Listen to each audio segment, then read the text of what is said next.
अपने इकलौते बेटे करण के लिए मैं अपनी बेशकीमती स्कॉच की बोतल छोड़कर जा रही हूँ। वो स्कॉच की बोतल जो कि मैंने 50 साल या शायद उससे भी ज्यादा के लिए संभाल कर रखी थी। इसके अलावा मैं उसे अपनी उदयपुर की 2 प्रॉपर्टीज और 50 करोड़ रुपए भी दे रही हूँ। जैसे ही मिस्टर करण कपूर ने ये बात सुनी, उनके चेहरे पर एक छोटी सी मुस्कान आ गई। उसे कहीं ना कहीं यकीन था कि उसकी माँ उसके लिए शेयर्स तो जरूर छोड़कर जाएगी। इसके अलावा उसने सोचा कि बाकी की बची हुई प्रॉपर्टीज उसकी माँ या तो रिद्धिमा के लिए छोड़कर जाएंगी या फिर ऋत्विक के लिए। हर किसी की तरह मिस्टर कपूर को भी लगा कि उसकी माँ सिमरन के लिए कुछ भी छोड़कर नहीं जाएगी। अपनी बहू लीना के लिए भी मैं कुछ छोड़कर जाना चाहती हूँ। मुझे पता है तुम्हारे पास पैसों की कोई कमी नहीं है और ना ही तुम्हें प्रॉपर्टीज की जरूरत है लीना, इसीलिए मैं तुम्हारे लिए अपना सबसे बेशकीमती खानदानी हार छोड़कर जा रही हूँ। वो हार जो कि 24 कैरेट सोने से बना है और जिसमें 128 असली हीरे जड़े हुए हैं। एक तरह से ये एक निशानी है जिसके रूप में मैं तुम्हारे ऊपर अपने कपूर खानदान का भार और जिम्मेदारी छोड़कर जा रही हूँ। ऐसा बोलते हुए वकील ने एक बार सर उठाकर लीना की तरफ देखा। लीना ये सब सुनकर फूट फूट कर रो रही थी। उसकी आंखें रो रो कर लाल हो चुकी थी। ऐसा लग रहा था कि दादी माँ के शब्द सुनकर उसका मन भर आया है। जैसे ही रिद्धिमा ने अपनी माँ को रोते हुए देखा, वो तुरंत ही उनकी पीठ सहलाने लग गई। मगर सिमरन को सारी बातें समझ में आ गई थी। ऐसा लग रहा था कि सिमरन ने उनके इस नाटक को पकड़ लिया हो।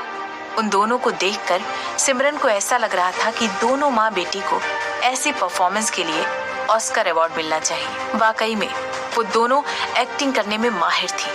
ये सब देखते हुए सिमरन की मुस्कान पहले जैसी ही बनी हुई थी। ऐसा लग रहा था कि सिमरन कोई नाटक देखने आई हुई है। उसने अपना हाथ अपने सर के पीछे लगाया और पीछे टेक कर बैठ गई, जैसे किसी थिएटर में आई हुई हो। सिमरन की नजर एक बार भी हेमंत की तरफ नहीं गई थी। इसीलिए उसको पता नहीं था कि हेमंत बहुत देर से उसे बड़े ही अजीब तरीके से देख रहा था। कुछ देर पहले जब हेमंत के बॉडीगार्ड ने उसके कान में फुसफुसाया था, तब उसने हेमंत को बताया था कि जिस औरत ने उस दिन डोनट देने से मना कर दिया था, वो औरत आज उनके घर आई है। ये वही औरत है जिसने एक छोटे से डोनट के लिए 1 लाख रुपए मांगे थे। और हेमंत ये जानकर हैरान था कि वो औरत और कोई नहीं बल्कि सिमरन ही थी।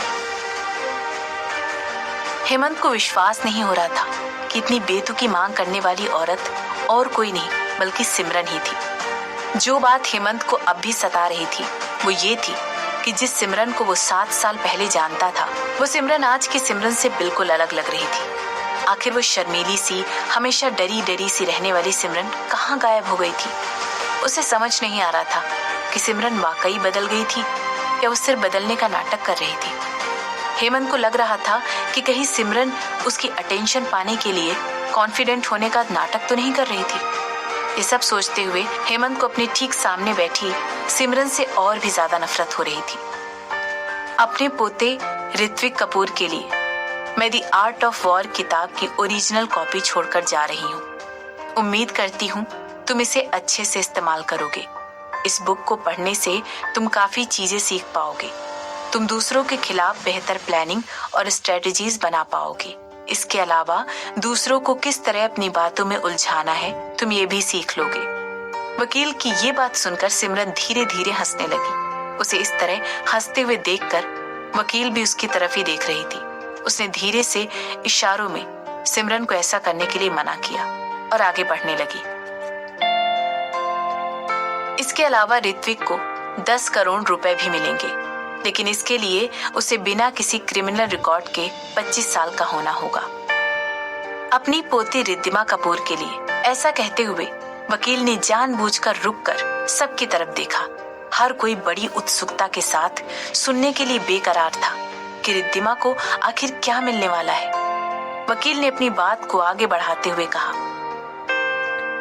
रिद्धिमा, मैं तुम्हारे लिए अपनी कंपनी कपूर एंटरप्राइजेस के अपने हिस्से के 10% शेयर्स छोड़कर जा रही हूँ। इसके अलावा एक और कंपनी में मेरे 5% शेयर्स हैं जिन्हें मैं रिद्धिमा के होने वाले बच्चे के लिए छोड़कर जा रही हूँ, और अपनी प्यारी पोती सिमरन के लिए। क्या? बस यही? रिद्धिमा ने वकील को बीच में ही रोकते हुए, चिल्लाते हुए कहा। इसके बाद उसने बहुत गुस्से से सिमरन की तरफ देखा और वकील से कहने लगी, दादी माँ की उन प्रॉपर्टीज का क्या जो कि जयपुर में है, और उस बड़ी सी हवेली का क्या जो मुझे बेहद पसंद है? क्या दादी माँ ने मेरे लिए इसमें से कुछ भी नहीं छोड़ा है? शांत हो जाइए, मुझे आगे तो पढ़ने दीजिए मिसेस रायचंद, वकील ने रिद्धिमा को टोकते हुए कहा। अपनी प्यारी पोती सिमरन के लिए मैं कपूर एंटरप्राइजेज में अपने बचे हुए शेयर्स छोड़कर जा रही हूँ। इसके अलावा दूसरी कंपनी में मेरे 2% शेयर्स भी मैं सिमरन के नाम करती हूँ। इसके अलावा लंदन में मेरे कुछ फंड्स भी हैं, उसी के 2 करोड़ रुपए भी मैं सिमरन के नाम करती हूँ। जैसे ही वकील ने सिमरन के हिस्से की बात खत्म की, रिद्धिमा ने चैन की सांस ली। उसे ये जानकर बेहद खुशी हुई कि दादी माँ की बची हुई प्रॉपर्टीज सिमरन को नहीं मिलेगी। सिमरन को बस कंपनी के कुछ शेयर्स मिलेंगे, जिन्हें वो कभी भी उससे वापस ले सकते हैं। लेकिन अगर दादी माँ की प्रॉपर्टीज भी सिमरन के पास चली जाती तो उसके पास उन सबसे ज्यादा पैसा होता और वो जीत जाती। और ऐसा तो वहां मौजूद सब लोग कभी होने ही नहीं देते। वहां बैठे किसी भी शख्स को ये बात कतई मंजूर नहीं थी। लेकिन जब वकील ने अपनी बात को आगे बढ़ाते हुए दादी माँ की वसीयत में जो कुछ भी लिखा था उसे पढ़ा, तब तो जैसे सबके चेहरे की रौनक ही उड़ गई। और आखिर में मेरी जो 5 प्रॉपर्टी जयपुर में है और जो प्रॉपर्टी ऑस्ट्रेलिया में है, वो दोनों भी मेरी प्यारी पोती सिमरन को दी जाएंगी। मेरी प्यारी बच्ची, मुझे लगता है कि ये सब मुझे माफ करने के लिए काफी होगा। इसके अलावा मुझे उम्मीद है तुम्हारे साथ इस कपूर खानदान में जो भी नाइंसाफी हुई है उसके लिए तुम मुझे माफ कर दोगी। क्या? जोर से चिल्लाते हुए रिद्धिमा अपनी जगह से उठ गई। ऐसा कहते हुए उसने तुरंत अपना हाथ उस वकील के मुंह पर रख दिया और उसे चुप करा दिया और बोली, सेजल, तुम मजाक कर रही हो ना? दादी माँ ऐसा कुछ भी नहीं कर सकती हैं। आखिर दादी माँ जयपुर की सारी प्रॉपर्टी उस औरत के नाम कैसे छोड़ सकती हैं? जयपुर के जिस इलाके में दादी माँ की प्रॉपर्टीज थी वो शहर की प्राइम लोकेशन थी। पूरे राजस्थान में इतना महंगा इलाका और कोई नहीं था। उन प्रॉपर्टीज की कीमत बहुत ज्यादा थी। वो इलाका न केवल देखने में खूबसूरत था बल्कि वहां की सिक्योरिटी भी बहुत अच्छी थी। पूरे इंडिया और इंडिया के बाहर से भी तरह तरह की सेलिब्रिटीज वहां आते जाते रहते थे। इसके अलावा पूरे इंडिया के बड़े बड़े मंत्रियों के बंगले भी उस इलाके में थे। उस औरत ने आखिर अपनी सारी प्रॉपर्टी उस सिमरन के नाम कैसे कर दी? वो प्रॉपर्टीज कपूर खानदान की थी। उन प्रॉपर्टीज पर कपूर खानदान का पुश्तैनी हक था। अगर आज की तारीख में उन प्रॉपर्टीज की कीमत निकाली जाए तो कुछ हजारों करोड़ों की होगी। मिसेस रायचंद, इस वसीयत के पहले की नोटरी कराई जा चुकी है और इस वसीयत को शहर के मेयर के सामने ही बनाया गया था। वो इस वसीयत के चश्मदीद गवाह हैं और मेरे पास कोई वजह नहीं है कि मैं इस वसीयत का मजाक उड़ाते हुए आपको सुनाऊं। ये वसीयत बिल्कुल असली है और जो कुछ भी मैंने पढ़ा है वो सब सच है। आपके पास इसे मानने के अलावा और कुछ और नहीं है। वकील ने रिद्धिमा का हाथ अपने मुंह से हटाते हुए उसकी बात काटते हुए कहा। कहीं ना कहीं वकील को पता था कि जब भी ये वसीयत पढ़ी जाएगी उसे कपूर खानदान से ऐसा ही रिएक्शन मिलेगा। यहाँ तक कि जब उसने खुद ये वसीयत पढ़ी थी तब वो भी इसे पढ़कर हैरान हो गई थी। ये सब एक झूठ है। मैं जानती हूँ इन सब में सिमरन का ही कोई ना कोई हाथ है। मैं इसके खिलाफ कोर्ट तक जाऊंगी। हम सब इसके खिलाफ खड़े होकर एक्शन लेंगे। रिद्धिमा बैठ जाओ, मिस्टर कपूर ने रिद्धिमा को शांत करते हुए कहा। ऐसा कहते हुए मिस्टर कपूर की आवाज, 15 साल बड़े होकर भी तुम मुझसे शादी करना चाहते हो, मगर क्यों?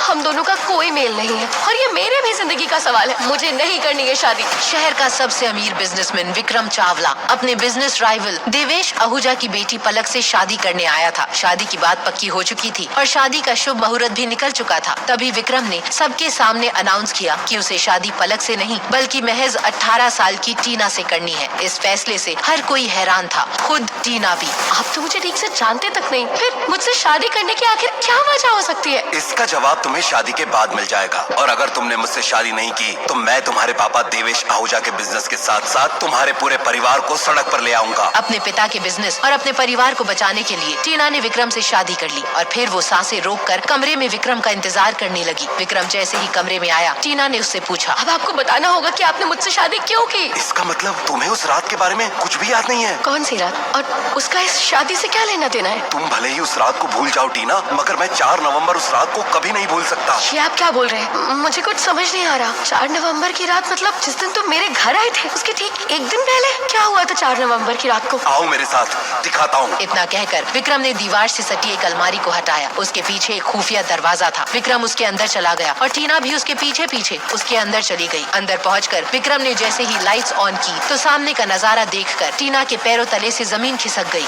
क्या?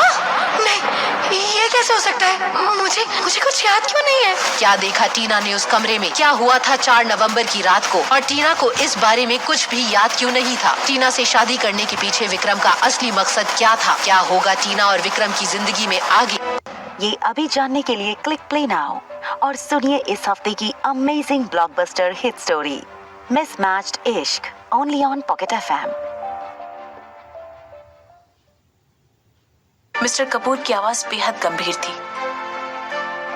मगर पापा, बैठ जाओ और चुपचाप वकील की बात सुनो, उन्हें आगे बोलने दो, मिस्टर कपूर ने ऑर्डर देते हुए कहा। अपने पिता के गंभीर एक्सप्रेशंस देखते हुए रिद्धिमा चुपचाप अपने गुस्से को पीकर अपनी सीट पर बैठ गई। जब सब लोग शांत हो गए तो वकील ने अपनी बात कहनी शुरू की। अब एक और बात, जब बड़े मिस्टर कपूर 9 साल पहले कपूर फैमिली को छोड़कर गए थे तो उन्होंने मुझे मरने से पहले एक एनवेलप दिया था और उन्होंने मुझसे कहा था कि मैं इसे दादी माँ के मरने के बाद ही खोलकर आप लोगों को पढ़कर सुनाऊं। इसके बाद वकील ने उस लिफाफे को खोला। उसके अंदर एक लेटर था। लेटर खोलते वक्त उसे पढ़ने से पहले वकील ने एक बार सिमरन की तरफ देखा। इस लेटर को खुद दादाजी ने अपने हाथों से लिखा है। वकील ने कहा, कैसे कोर्ट में इस्तेमाल किया जा सकता है? मिस्टर कपूर ने पूछा। दरअसल उन्हें ये जानना था कि क्या किसी के हाथ के लिखे हुए लेटर की भी कानूनन कीमत होती है या नहीं, क्योंकि कहीं ना कहीं उन्हें पता था, क्योंकि उनके पिताजी अपनी सारी प्रॉपर्टी उनके नाम ही करके जाएंगे। आखिर मिस्टर कपूर उनके इकलौते वारिस थे और इसी नाते ये उनका हक भी था। मिस्टर कपूर, कभी कभी हाथ से लिखी हुई वसीयत की कीमत टाइप की गई वसीयत से कहीं ज्यादा होती है। और मैं आपको बताना चाहूंगी कि जब दादाजी ये लेटर लिख रहे थे तब 2 लोग इसके चश्मदीद गवाह थे। उनमें से एक राजस्थान के पुराने मेयर थे और दूसरे दादाजी के करीबी दोस्त और उनके भाई मिस्टर कपूर। मिस्टर कपूर ने वकील की बातों के जवाब में सिर हिला दिया।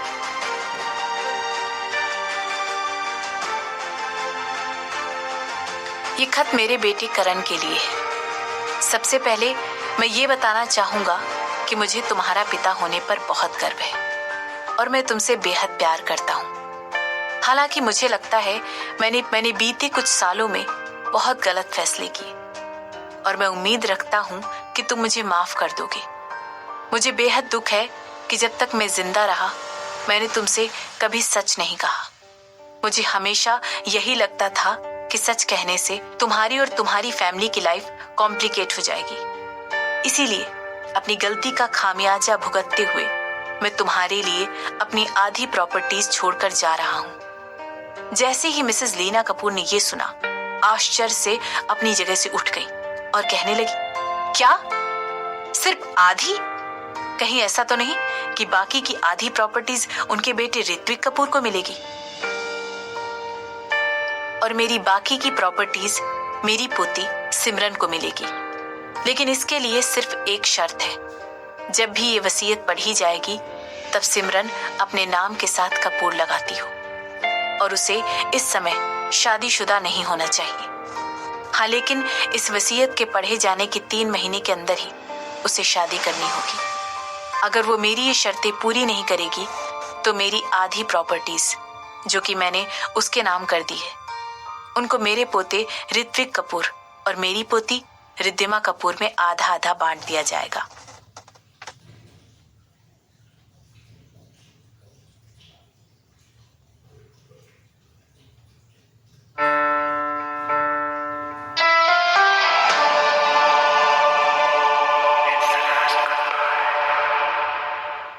सिमरन ने वकील की बात सुनते ही